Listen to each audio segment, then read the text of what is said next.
Hello, everyone.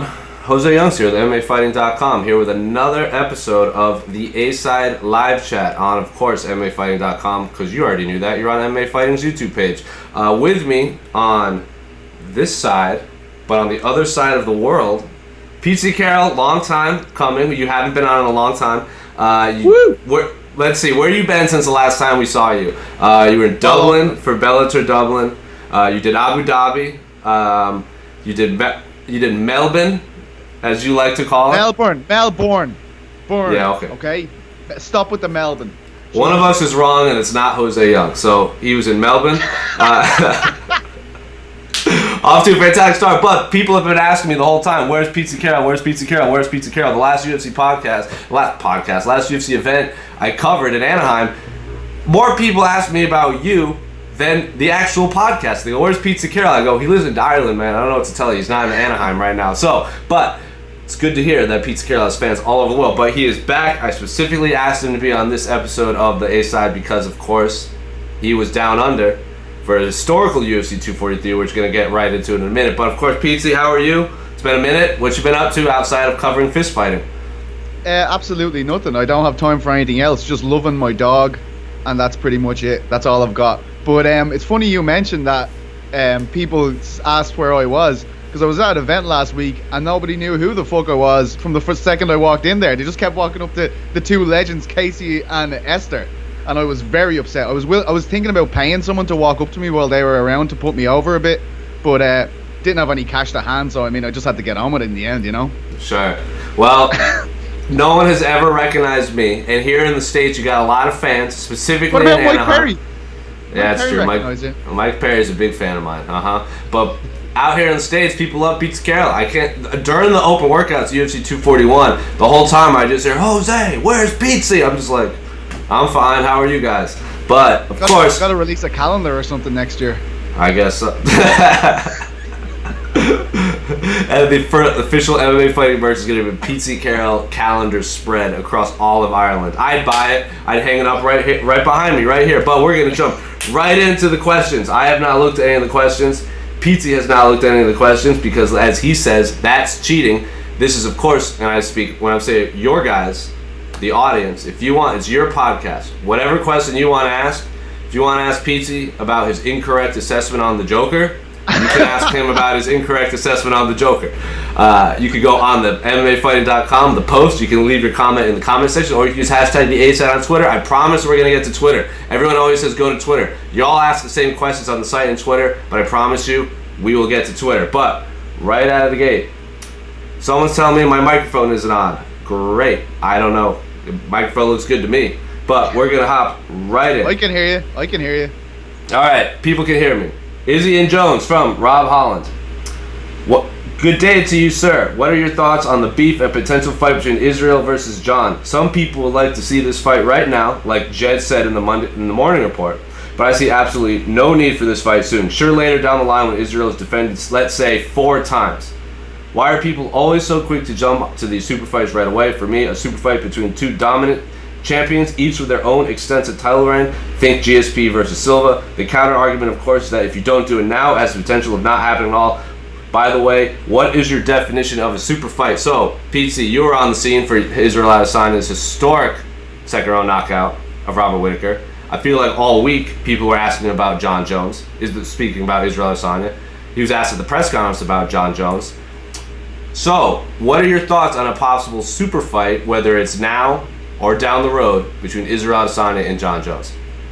I like it down the road. I don't think it's important to do it now. I think when you speak to Izzy, he is very, he has well thought out plans on what he wants to do in this sport, and I think one of the key things that he wants to do is defend this belt, possibly try to defend the belt as many times as Anderson Silva and Demetrius Johnson. These are the people that he's referencing when he's speaking about what his legacy is in the sport. Why put him in against Jones now? Fair enough, Jones has cleaned out the division a few times over, but Izzy's just getting started, and middleweight is thriving at the moment. Look at this guy. He's at the post-fight press conference talking about Jared Cannonier. He's going to make stars in that division. I don't think there's any need to put him in against Jones straight away. That's going to be on the slow burn, as Casey Lloyden put it over there, and I completely agree with him. I don't see anyone really rattling Jones's greatness for a long time. Why get another champion to go up and take the kind of the fire away from one of them that they both seem to have right now? I don't think that fight needs to be made now. Maybe. And also, Izzy doesn't seem to struggle to make that weight class at all. Look at the amount of things he did during the week ahead of this fight. Other fighters would be crippled underneath the pressure of all these events. I don't see why the hell we'd want to move him to 205 now. Not immediately. When he becomes one of the great champions at middleweight, which I think he's capable of, that's the time to do a super fight with Jon Jones.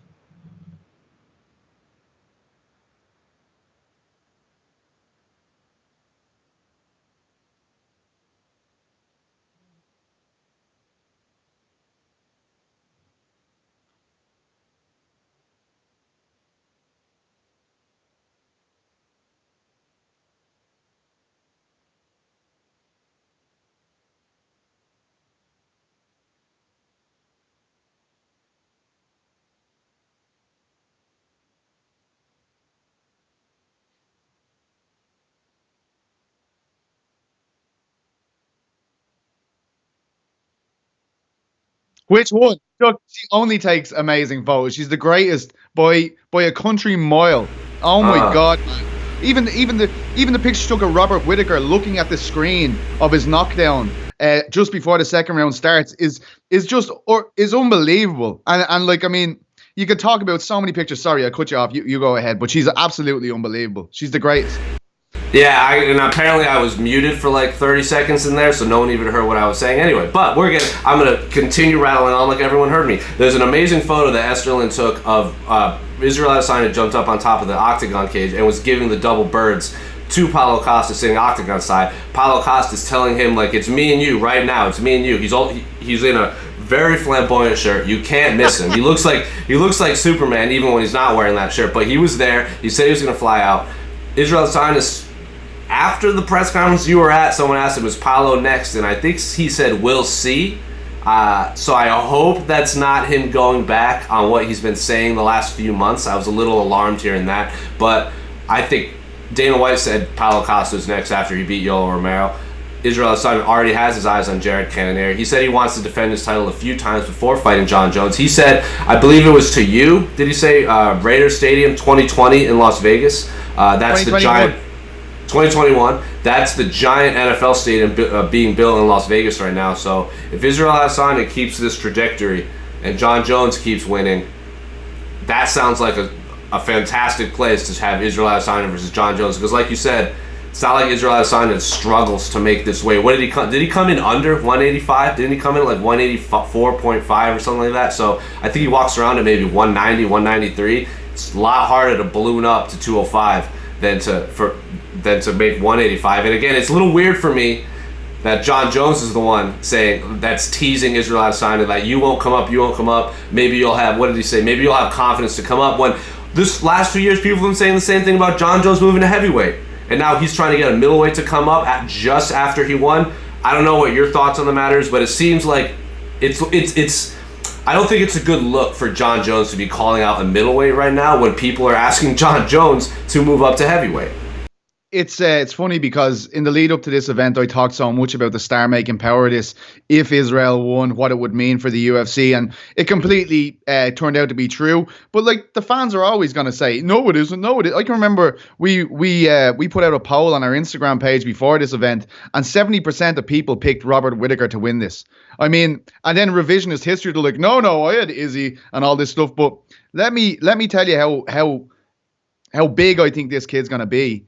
I believe when and if that fight ever happens, he will be bringing most of the interest to the contest. I think he's going to be the big name the big name between him and Jones when that eventually goes down. And to be honest, look how fun that fight is with Paulo Costa. Look at the dynamic those two guys have. Why would you not want that fight to happen? Why would you want anything to get in the way of that fight happening? It's fantastic.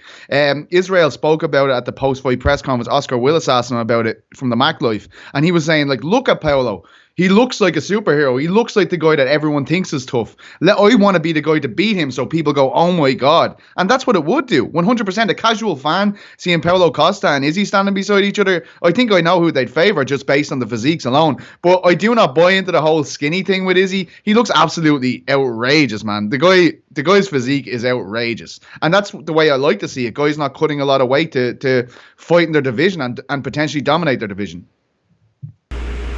Yeah, Izzy's a tall middleweight, so he's similar to John Jones in the fact that he's not absolutely monstrous like Yoel Romero and Paulo Costa, but he's a lot taller than these middleweights, so he can afford to. What is it like? His muscles are. I don't know the phrasing, but he doesn't need the muscles because he's taller than everyone. But the second half of this question by Rob Holland: what is your definition of a super fight, Petesy Carroll? Two dominant champions from two divisions facing off against each other. Yeah, I think. Can you name many super fights that have happened in the UFC outside? Like, yes, we've had double champs. We've had champ versus champs. I think Stipe Miocic and Daniel Cormier was a legitimate super fight. Can you name how many super fights do you think we've had in the UFC? I don't know. McGregor v. Alvarez was one. GSP v. Bisping was probably one, even though GSP was away for a long time before that. And Bisping had only defended the title maybe once before. Yeah, that's probably that's all I can think of off the top of my head, to be honest. But there probably is more. I would say Amanda Nunes and Chris Cyborg would be one of them. Cyborg was the greatest. That legitimately was a battle over who was the greatest female MMA mixed martial arts of all time. Stipe. Would Joanna and Shevchenko check out for that? I know Joanna wasn't the champion right at strawweight at the time, but she was an incredibly dominant champion at strawweight before she went up to fight Valentina. Would that count for you? I guess it would depend on what people consider. Does it have to be champion versus champion for it to be a super fight? Like we've had GSP versus BJ Penn before. I think that was a big super fight. I think you have had to have been a champion. Like say like Randy Couture and Tim Sylvia felt like a super fight when it went down as well. Dan Henderson versus Anderson Silva, even though they're same weight class because Dan came from Pride and Anderson was a dominant champion in the UFC. Like Rampage and Chuck, like stuff like that. Yeah.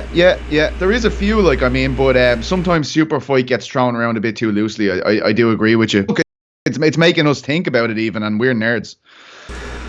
I might be a little bit more of a nerd than you, but how about Nate Diaz versus Jorge Masvidal? Do you think that's a super fight? It's a blockbuster fight. I don't know if it's a super fight. I would agree. I know our own Danny Segura, when they initially, remember a couple months ago, there was that report that Jorge Masvidal was going to fight Nick Diaz. And Danny Segura was like, that is a super fight. I've been asking for this fight forever. That is the definition of super fight. So if Jorge Masvidal is the needle mover he is, and Nate Diaz is obviously the needle mover, if you're just looking at metrics, right now that's a super fight. Those are the two most popular fighters not named Israel Adesanya on the UFC roster. Yeah, I get you, but I mean, I suppose super fight, the definition of super fight is pretty loose, right? Is that what we're trying to do? Are we trying to come out with the definitive meaning of super fight right now? All right, that's a lot of Petesy Carroll, whatever you said is going to be the absolute definition of super fight from here on forth, so choose your words carefully. Dominant champion versus dominant champion. Masvidal v Diaz is not a super fight, it's a blockbuster marquee. And there you have it, folks. The definition of the super fight is in the books. I'm going to call Webster Dictionary right now, but we're going to move right along from LFMWA, longtime commenter. Middleweight, the new money weight. Yo, middleweight is popping. Really seems like having some of these old heads move up to 205 really breathed new life into both divisions. Is Israel Adesanya, new champ with devastating style. Paulo Costa is actually the Hulk. Jared Cannonier controls the universe. Robert Whittaker, hopefully back from the dead. Health returns in less than 12 months. So, Petesy Carroll, middleweight division, and all of a sudden, one of the most exciting divisions in the UFC. And we talked to Danny Segura a couple weeks ago. We were remembering the time when the middleweight division was basically seemed like the top five was set in stone. You had Weidman, you had Rockhold, you had Romero, you had Jacare, and then you had like Anderson Silva and Michael Bisping floating around in there. And all of a sudden, you have Israel Adesanya emerges on the scene, Robert Whittaker emerges onto the scene, and now middleweight division, that top five is now no longer the same, but it's as exciting as ever. As someone who saw the culmination of now we finally have a unified middleweight champion. We no longer have an interim champion and a reigning champion. We have an undisputed unified middleweight champion of the world. Jared Cannonier starts Jack Hermansson in Copenhagen. Your thoughts on this new, as LFMWA said, middleweight, the new money weight? Yeah, I think it's a great division, and that's why I'm so against the Jones fight right now. I mean, let this play out a bit. Also, just from a European point of view, Till could be a huge addition to that. I don't like that first fight with Gastelum. I really don't like that fight one bit for him. But I mean, I think they could have paved his way into that division a bit better, and if they had have done, it could have been a big thing, because once again, it's another striker. It's another guy who's going to mix it up very well with Costa and Stylebender. At least on paper, people would find that an interesting dynamic. I don't think Hermansson is going to be going away. It was a bad loss to Cannonier, but he's also there. I think there's a lot of interesting guys, and they all have their different kind of things about them that is interesting. So yeah, I think it's absolutely amazing at the moment, and that's why they need to keep the division together rather than let guys jump up to different weight classes, etc. Yeah, and like LFMWA said, I think he has so many letters. So LFMWA, tell me what this means. I read your questions every week, and I still have no idea what those letters means. But all right, sorry, go ahead. Yeah, you think about it. And then that'll be your promo at the end of this episode. For people listening and not watching, PT Carroll is literally writing down an acronym he's trying to say. But PT LFMWA also asked, is this a product of fighters leaving the middleweight division? We saw Luke Rockhold move up, we saw Jacare move up, we saw Chris Weidman is moving up, Anthony Smith, Thiago Santos. Is this mass exodus at middleweight, which people said would maybe made this division so thin? Would we be in the same scenario now if those names I said hadn't left the middleweight division? Well, I'm sure they'd be spotted around in the top 10, of course, but I mean, let's not, like, I feel like MMA fans are so bad for this. Like, as soon as Whittaker loses, they're like, oh, well, he's shit now. He was brilliant. Like, he bet Yoel Romero twice. I mean, he bet, I feel like that should speak for itself. Like, Yoel Romero is a terrifying, terrifying man, and this guy has beat him twice, and then he gets overwhelmed to become, for Israel to become the champion. Like, yeah, I'm sure it would look a bit different, but I mean, Hermansson beat Jacare soundly. He beat him soundly. These guys deserve their spots here. And to be honest, the fighters who moved up, they've had better success in the new weight class, so they should have been there all the time, probably. You know what I mean? Like, that's like, I don't think that's fair to say that these guys are only rising to the top because people have left. Those guys left because they couldn't get to the top. That's why they were gone. Yeah, and I guess it's the gap between 185 and 205 is so massive. I mean, Chris Weidman himself said that this was eventually happen. Jacare said he teased it for a long time, but when we spoke to he's not a light heavyweight or middleweight. We spoke to Michael Chiesa at UFC 240. He was one of those guest fighters, and he said that he should have gone up to welterweight years ago because 155 was killing his body. It was making him miserable. He wasn't enjoying life. And we asked him, like, if you're so good at welterweight now and your body feels healthy, why didn't you move up? Why even start at 155? And he said, I was in the top 10 at lightweight. I didn't want to leave that and start over in a new division against lesser ranked fighters. I could have fought for the title in 2 or 3 fights. So maybe that's where Rockhold and Weidman were. Like, after Weidman loses to Jacare, maybe that was like, I'm not anywhere near, I'm just as close to a title fight in middleweight as I am a light heavyweight. Now's the time. Maybe Rockhold's the same way. Maybe Jacare was the same way. There was an excellent write-up by our own Guilherme Cruz about Jacare going through bouts of depression leading up to his fight.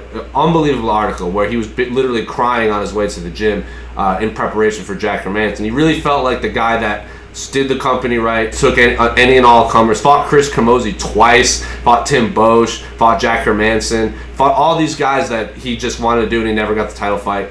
Absolute bummer that he never did, but now he gets a shot against Jan Blachowicz, UFC Sao Paulo. But we're going to move right along. We got a couple questions about Joanna and Jacek, asking us to pick the fight between Michelle Water and Joanna. That fight might not even happen. I haven't looked at the update since this podcast started, but last I heard, Petesy, Joanna was struggling to make weight. She might not make the weight. Now there's talks of maybe she fights maybe someone in a catch weight, maybe Michelle Waterson doesn't take the catchweight and she moves to UFC 244 to fight Jessica Andrade. I know Mackenzie Dern's on that card too. So I'm not going to ask you to make a prediction, but what do you make of this whole situation that that literally started moments before we went on air? I'm very surprised by it because we were only speaking to Joanna maybe 3 weeks ago on Eurobash, and we were buzzing after talking to her. Like, she felt so reinvigorated. She gave us a brilliant interview where she, in one sentence, compared herself to Conor McGregor and Freddie Mercury. So, I mean, it was unbelievable. And I'd like to hear that she's having trouble with the weight. It kind of shocked me a bit because she really had me believing everything she said, and it sounded like there was going to be no hesitations. There's going to be no problems getting down to the weight class. It's very interesting that, this far out. I heard like she had told the UFC, some reports are saying like up to last week that she said this.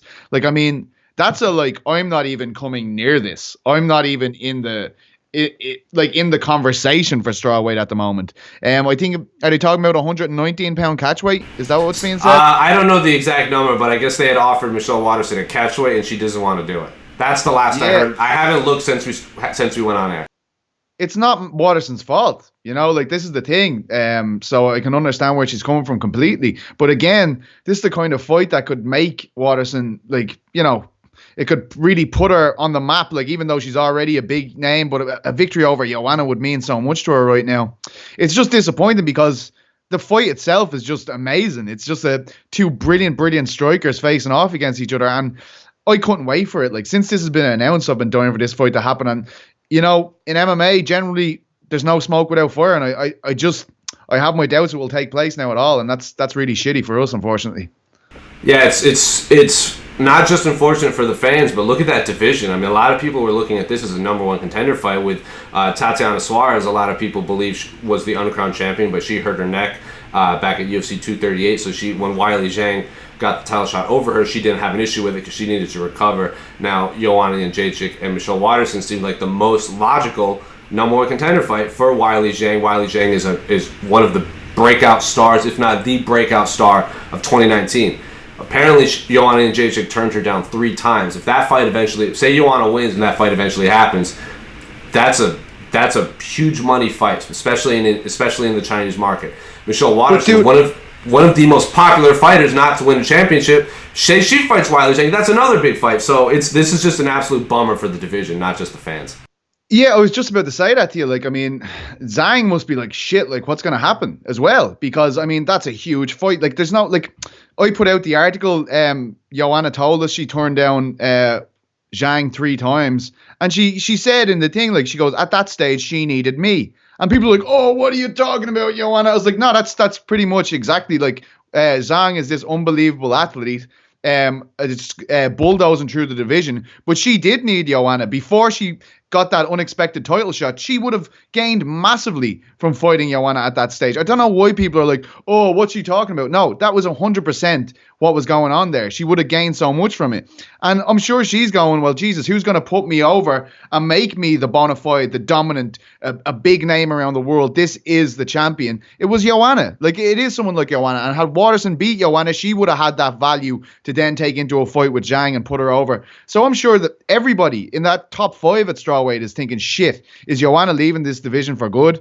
And it is worrying for them because without a doubt, I think in the Western world, she's the biggest name in that division. Oh, without a doubt. Without a doubt. If she does leave the division, though, it would be a bummer. She's the most dominant champion, obviously, of that division. She's one of the 5 One of the great dominant European fighters. One of the great European fighters of all time. One of the great, not male or female, one of the greatest European fighters of all time. One of the top 5 greatest female fighters of all time. She really, really wanted to break Ronda Rousey's title defense record, but obviously she lost. She ended up losing to Rose Namajunas. It would be a big blow for that division, but again, if she can't make it, I'd much rather see her fight at 125. She said after she lost to Rose the first time that her big announcement that she had been teasing all week was she wanted to move up to 125 and fight Valentina Shevchenko or fight someone for that title. Ended up happening. We saw how that played out. It's a bummer that we would lose her in that division and be a bummer for that division as a whole. But if she does leave, who gets the next title shot, Petesy Carroll? If she does leave, I guess maybe do you just give it to Waterson? I mean, I don't know. Tatiana Suarez, I really don't know. It's really messed it up because I guess, as you said at the top of the show, everybody saw this as the number one contender fight. I mean, nobody was really looking beyond this, like, because of the star power of Joanna and Waterson. It would have made perfect sense for either of those to go in against Zhang and put her over onto a new level. And I'm sure she would have been rubbing her hands together for that fight, because she is an absolute beast. If Michelle, one report I had read, again, I haven't read it since we started there, was I guess the UFC maybe even offered Michelle Waterson a fight against Jessica Andrade at UFC 244 in New York. It's not the same. It's not the same. It's not the same. Jessica, that's a dangerous fight for her to take. Jessica Andrade is a very dangerous stylistic matchup for her. Again, a completely different style fighter than Joanna and Jacek. So she would have to completely change her camp, fight a shorter fighter, a harder hitter, a completely different style of human being inside the octagon. A 3-round fight. It wouldn't be a 5-round fight. I don't know if you take that. Maybe if you beat her, if you want to stay active, sure, but I don't know if I'd take that if I'm Michelle Waterson. No, I think she's got to be clever here. It's just a tough situation. I don't know.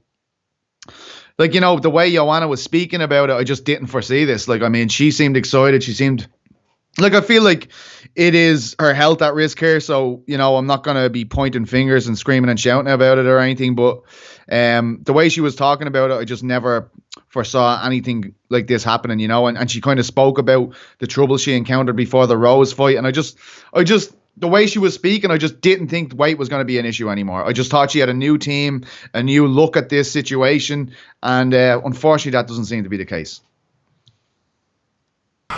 Unfortunately, it doesn't seem to be the case indeed, but there's still great fights on that card. I don't know. I don't want to get into it because we might have more questions coming down, but like Chrome Gracie returns on that card against Cub Swanson. I know Guilherme Cruz has been counting the days until Chrome Gracie steps back in the octagon. He was very disappointed when he didn't fight on that big Rio card back in May. He could be a big needle mover. I think he could be a really big star for that. Not just the division, but the whole UFC. But we're going to move along. From another question from Rob Holland. Petesy, I think you would be a better answer for this since you were right there. Bobby Knuckles, where does the man with the coolest nickname go from here? I personally thought he did okay in the fight. He fell in love with the same sequence a bit too much, but other than that, I believe he is still a force to be reckoned with in the rejuvenated middleweight division. The winner of Gastelum Till is a good option. Plus, he is still only 28.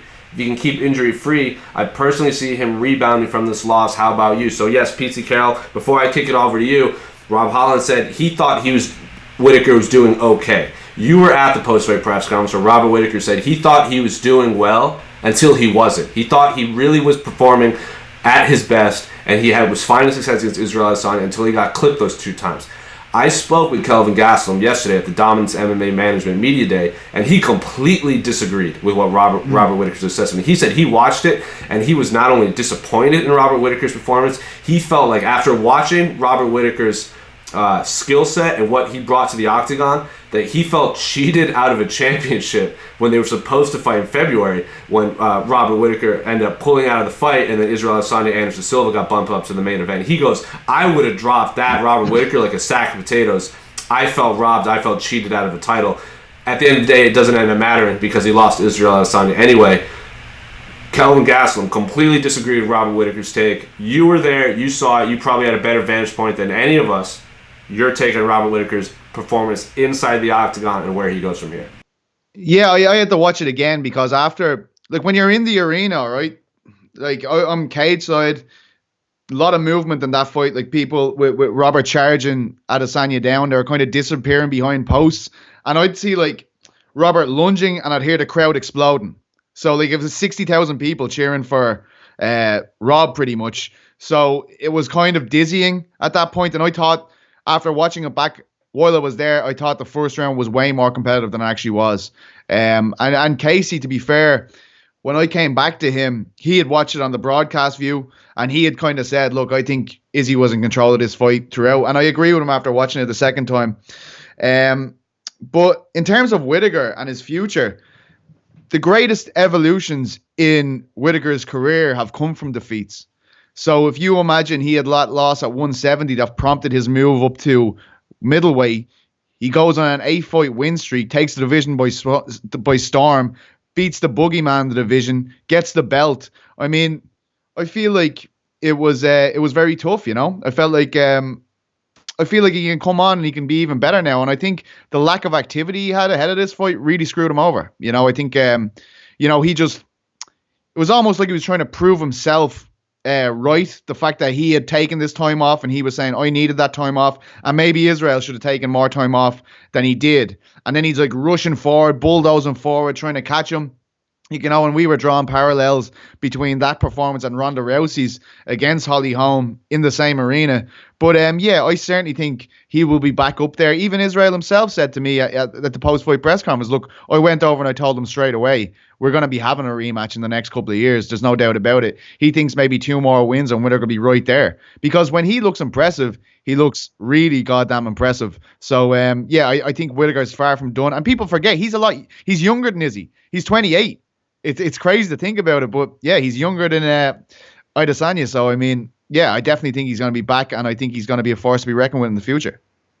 If you were Robert Whittaker's camp, who would you like to see him face? Is the winner of that Till-Gastelum fight the one to make, or do you take a Jared Cannonier fight? I don't think anybody wants to fight Jared Cannonier after he upset the apple cart in Copenhagen. Yeah, I'd I think he could fight any of them, really. Like, I mean, for me, it's very interesting to see how he does when he returns. I mean, even if Till loses to Gastelum, maybe that's the fight. Maybe Hermanson, maybe someone else that's coming off a loss that has something to gain. But, you know, I see anyone in that top 10 as an interesting fight for Whittaker. And I guess he's going to want the biggest name that's there. And it's just very hard to predict. You know how things change in this sport from week to week. It's very hard to predict. But yeah, it's not a bad shout. Gastelum v Till winner. But you know Gastelum's going to be shouting for that Adesanya rematch if you know he wins that fight. And of course he should. He gave him the closest fight he's had in the UFC, so why wouldn't he? Yeah, but the one thing Israel Adesanya did is he named Paulo Costa and he named Jared Cannonier. And you know if a champion is dropping your name, that kind of shortens the pathway to the gold. Like, yeah, he said he would rematch Kelvin Gastelum down the road, but if he's bringing up Jared Cannonier, who's... did you watch any of the post-fight stuff from the UFC Copenhagen card? Jared Cannonier carries around crystals. He says it, like, balances his chakra and his energy and everything. He has, like... He's, like, carrying a ball. Like, I don't know what it is. Some mineral he walks around with that, like... For people not watching right now, I wish you could see Petesy Carroll's face. It is absolutely unbelievable. But he was on the UFC at ESPN desk, and he had like a ball of pyrite, and he's like, this wards off negative energy and really allows me to perform at my optimal performance inside the Octagon. And I was like, I want to see this man fight Israel Adesanya so badly, because that's just a clash of characters right there. And I think it would just be so fun in the lead up to that fight, seeing Jared Cannonier carry around crystals and seeing Israel Adesanya talk about anime. I would love everything about it. What the hell has happened to America that this is a thing? I mean, Jesus Christ. I mean, we all think you're weird as it is, and now he's carrying around crystals before you go into, you know, bludgeon another man. I don't know. Look, when you saw what happened, you saw how he won. You're telling me the crystals didn't work? I thought that was a crazy fight for Hermanson to take, to be honest. If you can imagine, they dangled that berry in front of him, like, you in Copenhagen, you get that win, you come across as this huge star in Scandinavia, and then we get you into that title fight, and he's like, oh yeah, cool, I'll fight anyone actually. And they're like, Jared Cannonier, and he's like, shit. But like, he was even saying it before. He goes, yeah, okay, I wanted a guy with bigger name value, but this guy's terrifying. Like, he told us that on Eurobash. He was saying, like, this is a crazy competitive fight, like, and this is the only guy that will fight me in Copenhagen. And I was like, oh man, that is a shit situation. And now he's bringing crystals? Jesus. Hey man, the power of the crystals broke the hearts of everyone in Denmark. So don't knock it until you try it, Petesy Carroll. Next time we have bad audio, I'm going to blame the fact that I don't have any crystals around me. We're going to get this sorted out. We're going to get some crystal on our hand. I'll get Jared Cannonier on the case now. Don't ever make that face on this podcast again, especially when we talk about crystals. We're going to move along. Americans are so crazy. It's insane that that's a thing. I can't believe that's a thing. Yeah, well, what you gonna do? You next time you talk to Jared Cannonier, you tell him what you told me, and I want you to tell me his answer. But I'm gonna give the listeners a little. I'm gonna give our live listeners a little update from Era Hawani said, and this is his tweet. He's told Joanna and Jacek had a good workout this AM and does not want the fight to get canceled. After it was made clear Team Watterson was not interested in a catchweight, Joanna has decided to do everything within reason to make 116 pounds. She'll be at the open workout later today. So there you have it, PT Carroll. Apparently this fight is still on. It's not officially canceled.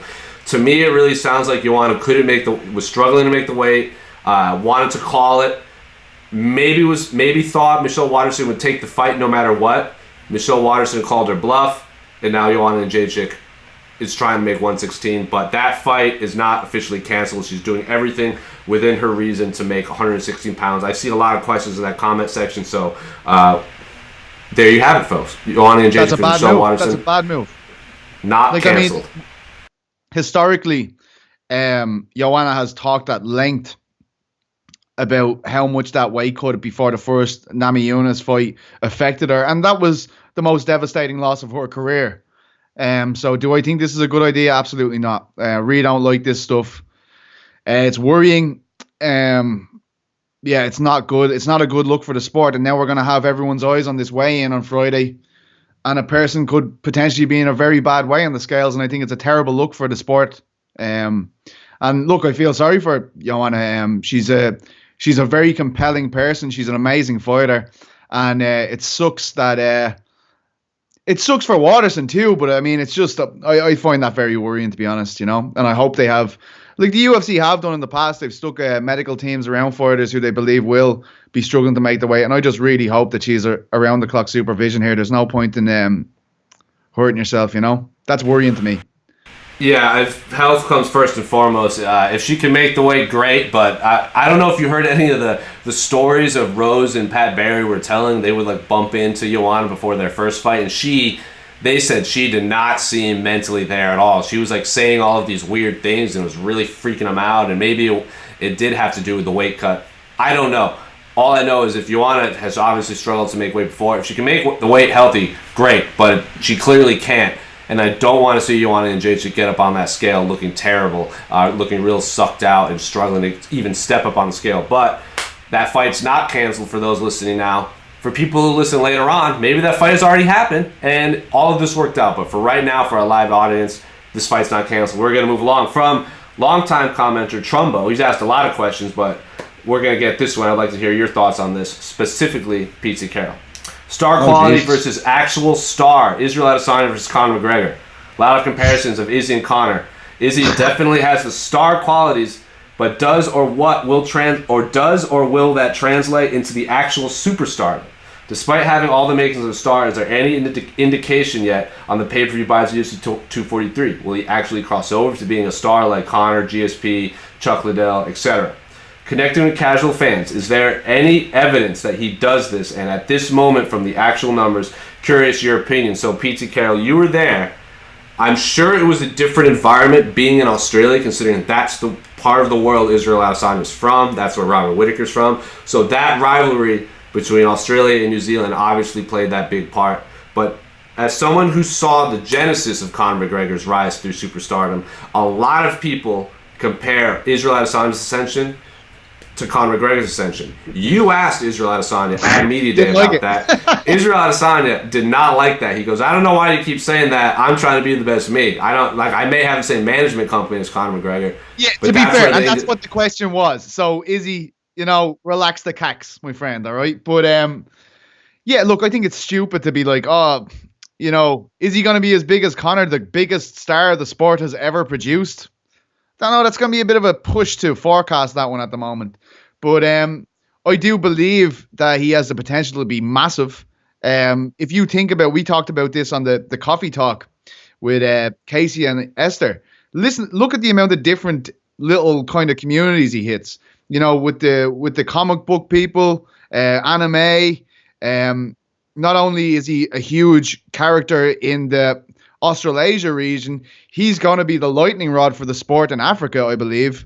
And then even like the breakdancing communities, I think he's just dotted himself so much around, and he's like active in the MMA memes and MMA kind of internet social media.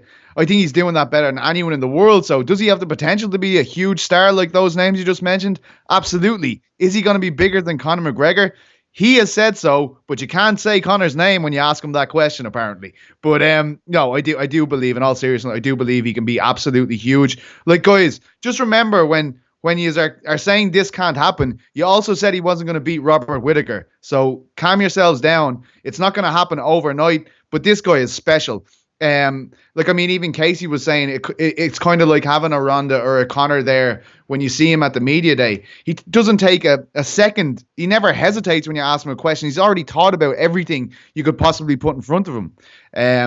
Yeah, he's going to be a huge star. I believe he's going to have his haters along the way, and that's par for the course. But yeah, I absolutely think he can be one of the biggest names in the sport, and he arguably already is. And as Casey said as well, this is the first guy that we've seen do this that has come into the UFC after the Reebok era has begun. You know, he has managed to make himself look so unique, stand out from the crowd when they really aren't giving you a lot of chances to do that. And I think that speaks a lot to how big this guy can be. Yeah, and what was Israel Adesanya's? What did he say? He can be the guy to make $100 million in the UFC. He says you don't need boxing. A fighter can make $100 million in the UFC, and I'm going to be the one to do it. So he sets his goals high. He said, but again, he also said he doesn't want to be here for a long time. He wants to be here for a good time. I don't know how long he keeps fighting. He said right now he's still having fun. As my light falls down. But there's still obviously questions in terms of his actual fighting inside the octagon. Like, how does he do against an elite wrestler like a Yoel Romero? Yeah, Kelvin is a great wrestler. He's not Yoel Romero. I think a lot of people asked the same questions about Conor when he was getting all these fights, like against Dennis Seaver, against Poirier, against Diego Brandel, and then he fights Chad Mendes, and you see what happens. But then you see him fight Khabib, and you see what happens. So, for people saying he's never had a test, the test is coming. It just hasn't happened yet. I was saying that when Conor was coming up, like, why is he fighting all these strikers? Like, he's gonna get a wrestler eventually. He can't just avoid them forever. So, there's still questions there. That was one of the questions that was in the comment section. How would he do against a wrestler? We don't know. It's coming. Another question from Trumbo, though, is Paulo Costa, would he be a problem for Israel Adesanya? If you watch his fight with Raya Hall, he's much better at keeping the fight in boxing range, and his chin and pressure is unreal. He has cardio issues, it seems, but do you think Izzy can deal with the power and the pressure? How do you see this fight going? Pizza Carroll, before I kick this over to you, I love Paulo Costa versus Israel Adesanya. I think you said it on maybe the coffee talk. It's power versus just Israel Adesanya's dynamic elite striking. I think this is an awesome clash of stylistic matchups. They're both strikers, so it's not really going to go to the canvas at all. You saw Paulo Costa just stand straight in front of Yoel Romero, just ripping those hooks to the bodies over and over and over. Paulo Costa was there. You saw him at media day. He looks absolutely monstrous. What are your thoughts on Paulo Costa versus Israel Adesanya? Yeah, it's huge. The marketability factor in the fight is absolutely huge. They must be the two biggest cutie pies in the middleweight division at the moment, and they're also fantastic fighters. Like, I mean, and that style matchup caters to casual fans around the world. You know, a lot of times I'll tell my friends if two strikers are going to be fighting with good knockout records, because that's the kind of MMA they suddenly tune in for. And yeah, I think it's a huge fight for the middleweight division, and I'm very excited about it because sometimes you get the impression when you talk to people, you know, they don't know how a fight will go. They want to look into it a bit more. But you speak to Israel and you speak to Paulo, as I did last week, and you look them dead in the eyes, and they are adamant that they are going to kill the other guy. Like, I mean, like Israel's talking about it like as in what it's going to show the world when I do this. Like, oh my God, when I beat this big muscle bound guy, and like, Costa is like shaking nearly talking about Israel calling him a juice head and saying he's going to break his face. I mean, these guys have an amazing dynamic where they want to commend each other for that. I doubt that's going to happen, but I think it's a fucking huge fight for the middleweight division, man. Absolutely massive. And either way, it creates a massive, massive star at the top of that division, which is needed for this great era that we currently have at 185. You hit it right on the head. I've been saying that all week. The winner of Paulo Costa is Israel Adesanya. Yes, Israel Adesanya is a superstar. Paulo Costa, as us in the MMA media say, looks good getting off the bus. He looks like a fighter. You see that guy walking down the street, you go, that guy is either an athlete, or more specifically, that guy fights people for a living. Or he has just a side job. Yeah, or he has a side job playing Superman in a Brazilian soap opera. That's neither here nor there. The winner of Israel Adesanya versus Paulo Costa is going to be a megastar. Whether it's Israel Adesanya puts on another performance like he did against Robert Whittaker, I think a lot of people thought Robert Whittaker would be his toughest test. And I think that was his easiest fight in terms of inside the octagon he's ever had. He pitched a perfect game. It was very reminiscent of Conor running through Eddie Alvarez. If he follows that up... So, can I just say, like, we had a question about wrestlers earlier on. Do you know that Robert Whittaker was going to be in the Commonwealth Games because of how good of a wrestler he is? Like, I know he didn't wrestle that much, but Jesus, if it was there, he would have went for it. You know, like he would have went for it. Like, sorry, I cut you off there, but I was just thinking about that as we said. Robert Whittaker came into the sport as a striker and completely evolved to the point where he was taking Yoel Romero down at points in their fight. So I mean, it's not just about like running in and shooting a double leg. You have to create the openings, and he couldn't against Israel. So, you know, that says a lot about his ability to keep wrestlers off him already, I believe. Yeah, and you obviously watched Israel Adesanya versus Kelvin Gastelum. Kelvin Gastelum was shooting for takedowns. Israel would stuff them. And then in that 5th round, he throws up a triangle choke off his back. This elite level kickboxing champion is now throwing these crisp triangle chokes off his back in the 5th round of a championship fight after 4 rounds of hell. I think there's a lot that Israel Adesanya hasn't shown us. I'm very curious to see what happens when he does fight a wrestler, but that will come eventually. He can't avoid them forever, especially if he's going to fight John Jones. John Jones is an amazing wrestler himself, too. He took Daniel Cormier down. But again, 2021, I don't want to keep talking about John Jones versus Israel Adesanya because I hate that fight. But that's my bad. That's my bad. Apology accepted. But another question from Ted Bear. From Lodovic. I'm trying to. Ted Bear asked a lot of questions. He asked a lot of good questions, but we gotta give other people the opportunity, especially because this one in particular, Pizza Carroll, another one since you were there. Hi guys, how surprised are you by the outcome of Ali Quinta versus Dan Hooker? What do you think? What did you think about when you saw, and what should be next for both fighters? So maybe a little grammar should be thrown in there. But yes, Pizza Carroll. Dan Hooker beat Ali Quinta, called him out, said, "Come fight me at UFC 243." Ali Quinta obliged him, and then Dan Hooker not only emerges victorious, but didn't break a sweat doing it. Got caught. Even there's that picture of him caught in a leg lock and him giving wagging his finger, saying, "No, you don't got me." Wins the fight. Gets asked a question, doesn't answer the question, says, "Dustin Poirier, I'm going to break your face, come fight me in New Zealand, I'll end you," and then walks away. Outside of Israel Adesanya, doesn't get much better than that at UFC 243. As someone who was there, how did Dan Hooker come off in that arena?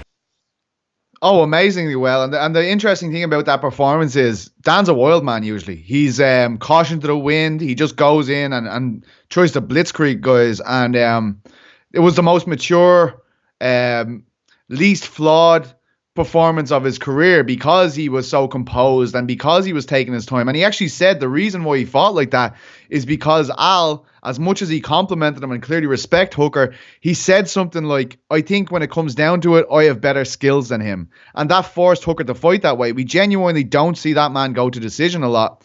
And after seeing that masterclass, I'm like, Jesus, he should fight like that every single time.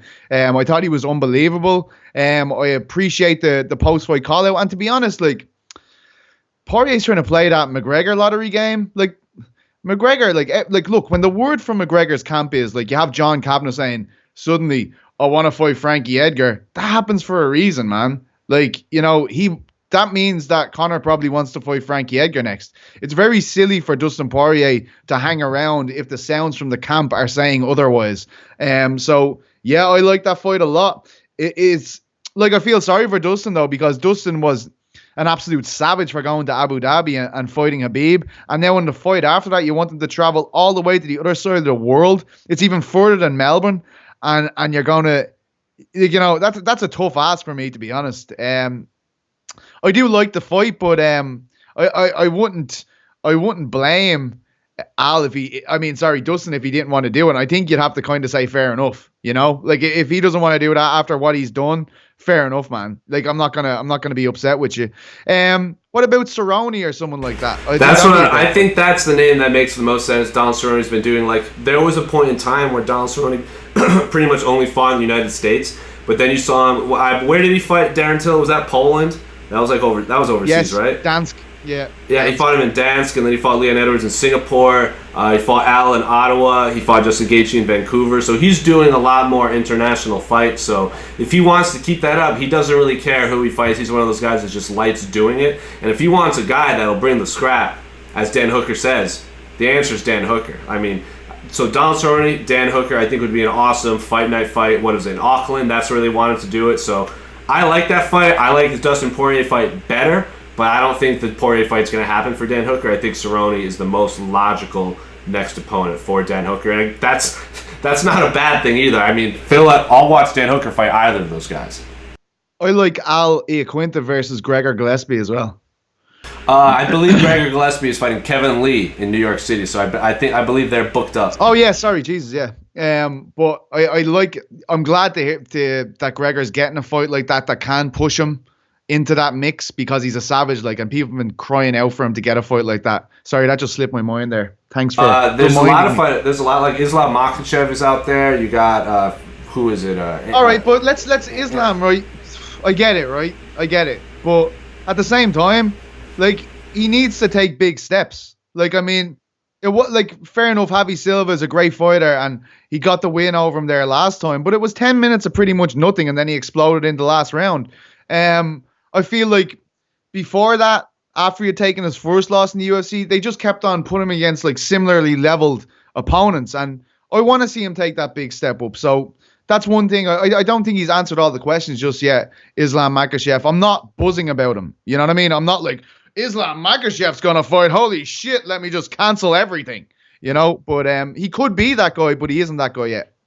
I agree. I'm not saying Dan Hooker should fight Islam Makhachev. Dan Hooker went on Twitter saying that dude doesn't put bums in seats. I'll fight. He wants to sell out Auckland the first time he headlines. But to Dan Hooker's credit, he goes, "I'll fight Islam in his backyard after I fight someone else in my backyard." So Dan Hooker's down to fight Islam Makhachev in Moscow. Sign me up. But maybe Al Iaquinta versus Islam. Al Iaquinta's on a 2-fight losing streak. I don't know. I'm sure he would want a higher ranked fighter. I know Barboza's out there, Felder's out there. You got a lot of great lightweights. I love that fight. I love that fight that you just mentioned, Iaquinta versus Makhachev. I think that's amazing. I really like that. I like that fight a lot too. Al Iaquinta obviously fought Islam's I think Al would like teammate. I agree too. So book it. Throw it on the card next year. Maybe they go back to Brooklyn. I know Al likes fighting in New York. So obviously, there's that huge Russian population in Brooklyn. I think that fight makes a lot of sense. Throw that on a ESPN or a pay-per-view card in Brooklyn or New York. But we're going to move along. We're running out on time. Before we hop over to Twitter, LMFWA. PT, I have not forgot. You have to come up with an acronym for that. But Ryzen versus Bellator, Rampage versus Fedor. I freaking love cross promotion. I'm all for it. UFC versus Pride, UFC versus Mayweather, and now Ryzen versus Bellator. How do you think this affects the open market free agency in MMA, knowing that UFC competitors are willing to work together to make big events and matchups like this? So PT, you watch Ryzen all the time on our site. You are closer to that part of the world than me, so you watch a lot more of that. I saw you. Did you write up the article this morning on Ryzen? Yeah. Yeah. Fedor versus Rampage Jackson. Pride 2.0 Blast from the Past is happening December 29th in Ryzen in their big New Year's Eve card in Japan. What is your thoughts? Is this fight awesome in 2019, or am I just getting my hopes up?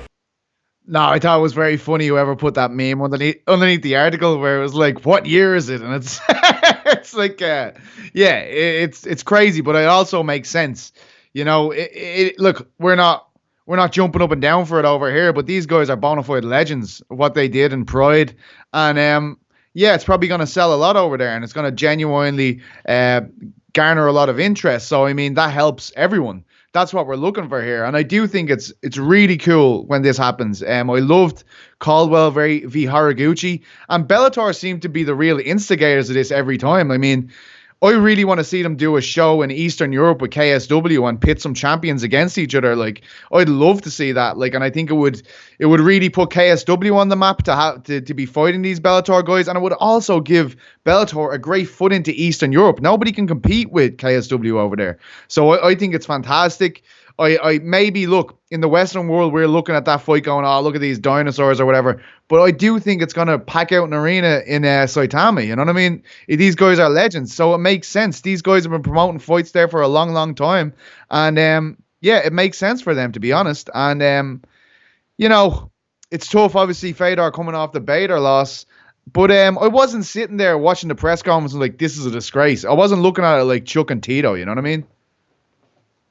Yeah, it wasn't that levels of like, what are we doing here, folks? But I love what you brought up, the KSW cross promotion with Bellator. I spoke with Mark Lewandowski back in July. He came over and we did a really long sit down, or a long sit down with him where he talked about like he's talked with Bellator, Scott Coker specifically. He's talked with Ryzen, all those guys. But it just comes down to timing, money. Obviously, you want.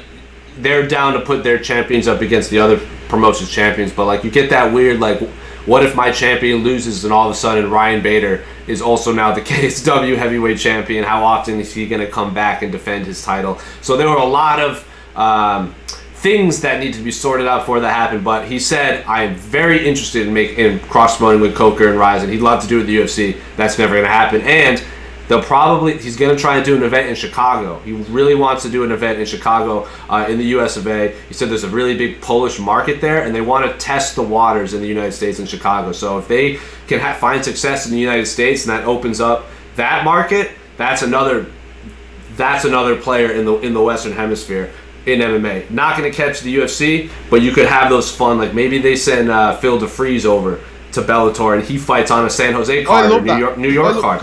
I love everything about it. He was like going like, oh, I can't wait till Ryan Bader faces this guy at heavyweight. You know, and I know there's great heavyweights there, but it's just not compelling a lot of interest at the moment. So, I mean, I feel as though, I was going to ask you, you know, today Scott Coker said at that announcement, at that press conference that a team of 3 Bellator fighters will go across and fight Ryzen fighters. Do you have anyone off the top of your head? Can I just make a pitch for James Gallagher versus Manuel Cape? That would be absolutely unbelievable.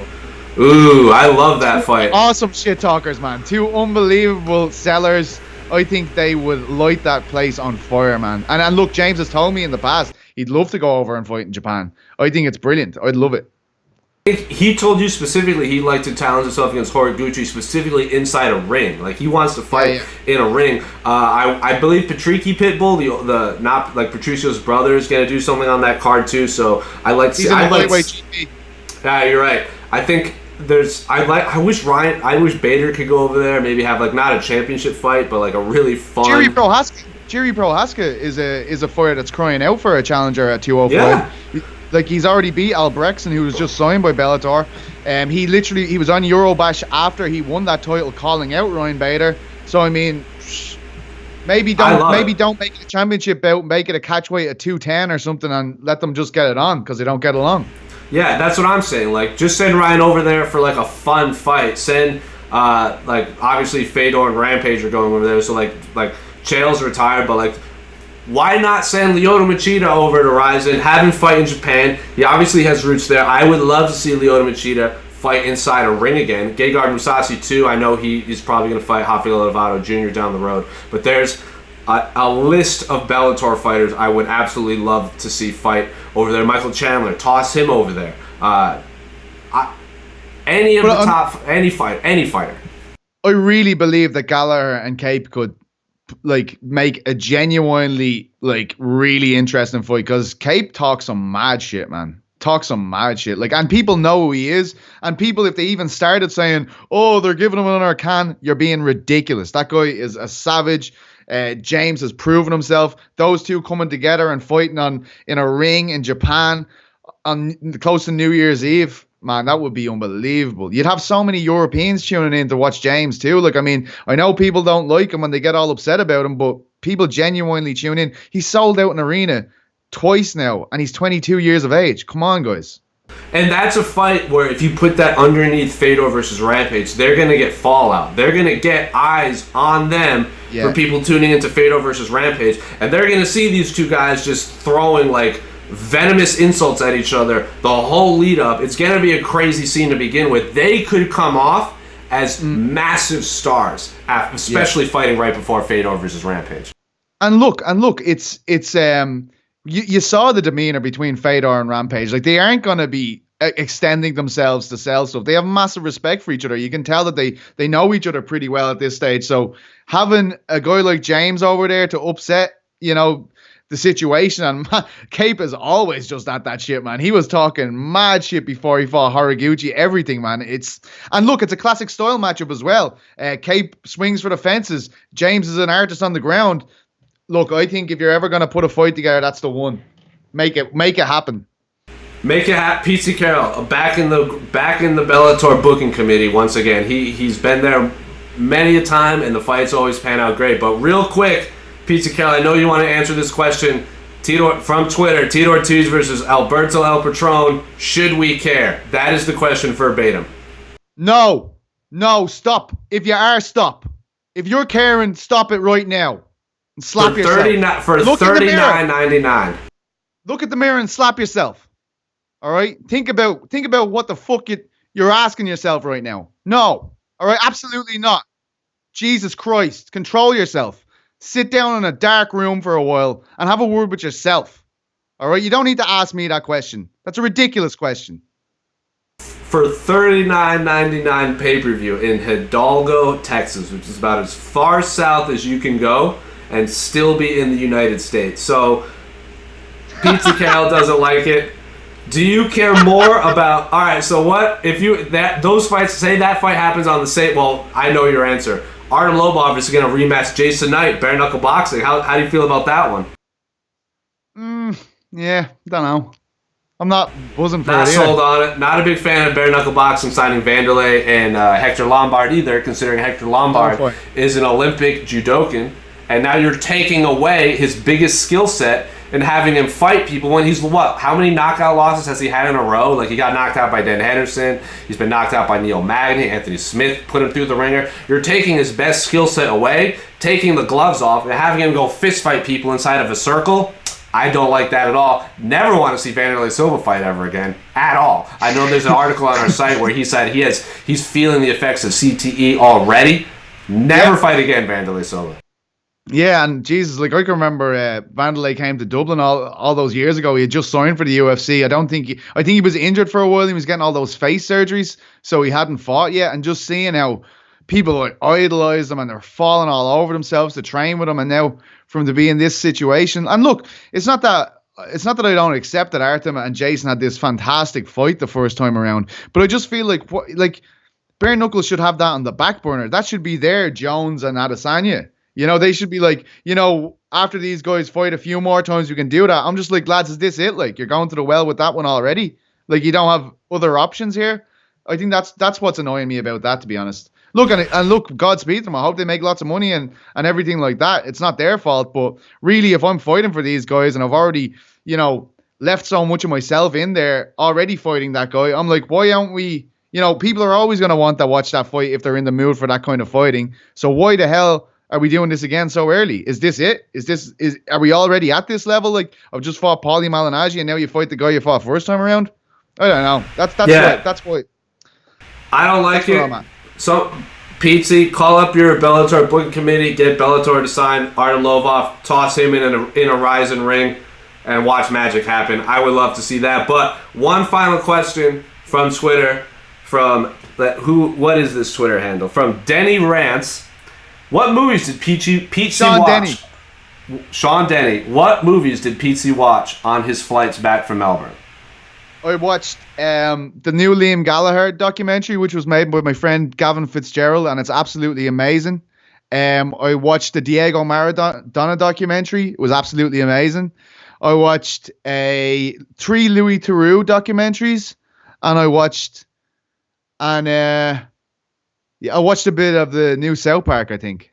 I'm not too sure. That is a very eclectic demographic of movies and documentaries you watched on a flight back from Melbourne. But I'm going to put you on the spot because you and I have been talking a lot of greasiness online. Anthony Walker, our good friend, jumped in the middle of this too. I know you asked me for my review. Why did you like the Joker, and why are you wrong? It's an acting masterclass. It's beautifully shot. I have never read a comic book about this guy, but I also never heard the initial version of Dazed and Confused, but I thought Led Zeppelin's one fucking ruled. So why wouldn't I like this? Why do I need to read the fucking comic books to have an opinion on this? It's just you being over precious about the past. That's all it is. Get off your high horse. You were the guy that pushed people into lockers in high school, weren't you? You're on John Jones. John Jones throwing all this shade at people that watch Dragon Ball Z. Petesy Carroll throwing shade at people that read comic books. You're the menace.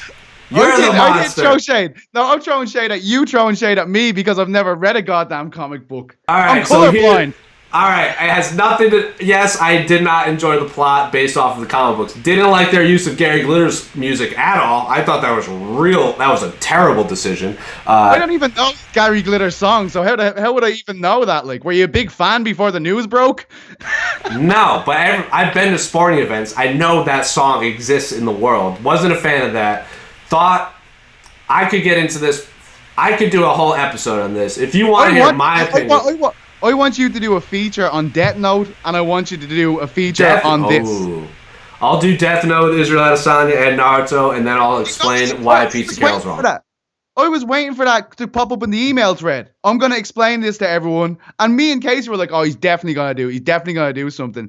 And then he just sits there talking shit about Joker, which is going to win a lot of Oscars, and rub it in Jose's beautiful face. To be fair, I think Joaquin Phoenix, out of everyone that has ever played the Joker, has captured the physical mannerisms of the clown prince of crime better than any living human being that has ever lived. I thought the plot was... And you're going 6 out of 10 for that. You know what those 6 points are? Those 6 points are solely from the acting. I thought the plot was stupid. I thought the music was poorly placed. I thought if you just took away the Joker... That's just a movie about a man dipping into madness. Why even use the Joker? That's just a cash grab for the people that, hey, we'll make a movie about the Joker, just make him a crazy man. Didn't enjoy that at all. That could have been a movie about anyone not named the Joker. I know our comments love this. I could talk about this forever because now Batman's sole purpose in life is to combat a revolutionary movement in a city. Tomfoolery. That's what I said. Hogwash. Poppycock, and I spit in the general direction of whoever made that movie because now the Joker comes before Batman, which is hogwash too, and now Batman has to go fight a movement. Stop it. Jesus. I know Petesy Carroll loves you. Want to borrow one of these 800 comic books behind me? Maybe you'll learn something. Maybe you'll grow a real mustache after you can read it. I don't deserve this. I'm colorblind. This is prejudice.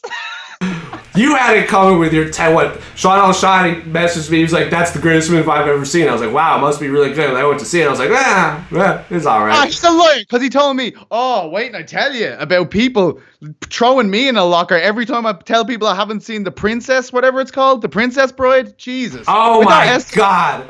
Did Esther and Casey just disown you after you told them that? So did Shaheen. They just walked away from me and they kicked me in the shins a few times and punched me in the face. That's what happened. Casey hits me too often. Brian, please have a word. It's hurting me. It's breaking me down. If you would have told me you've never seen The Princess Bride, and I would say next to you, I would have done worse. I don't want to get into it right now. Joker, better film than Princess Bride is basically what we're trying to say. God, what a horrendous thing for anyone to ever say. Bite your tongue, Petesy Carroll. You better pray you're not in Las Vegas in December or I'm coming after you. I'm going to come over the table and come after you. But we're going to end this. Give us the prelims. Yeah, dude, you don't want any of this smoke. I'll tell you that much. Oh, my God. Anyway, for Jose, that's Petesy. If you want to do a promo, the floor is yours. I know you've been working feverishly on that acronym this whole episode. Yeah, it's too vulgar for me to say what I... Oh, no. I just wrote a series of curse words after each letter, so I mean, that's as far as I got with that. For my promo, I spoke to Esther at length about this actually in Melbourne.